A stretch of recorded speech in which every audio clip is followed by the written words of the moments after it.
සාම්පූර් සූරිය විදුලි බලාගාරයේ ඉදිකිරීම් කටයුතු එළඹෙන අප්‍රේල් 6 වෙනිදා ආරම්භ කරන බව ජනාධිපති අනුර කුමාර දිසානායක මහතා පවසනවා. කොළඹ පැවති උත්සවයකට එක්වමින් ජනාධිපතිවරයා මේ බව සඳහන් කළා.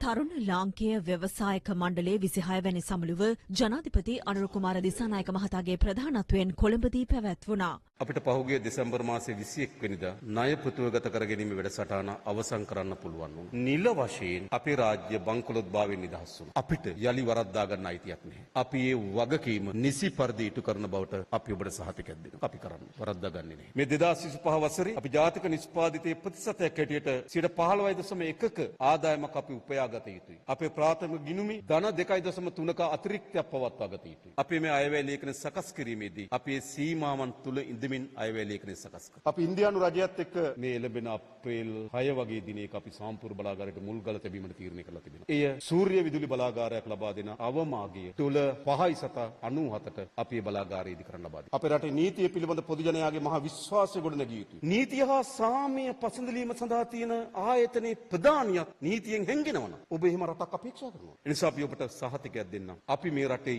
යලි නීතියේ විධානයේ ආධිපත්‍යය තහවුරු කරනවා.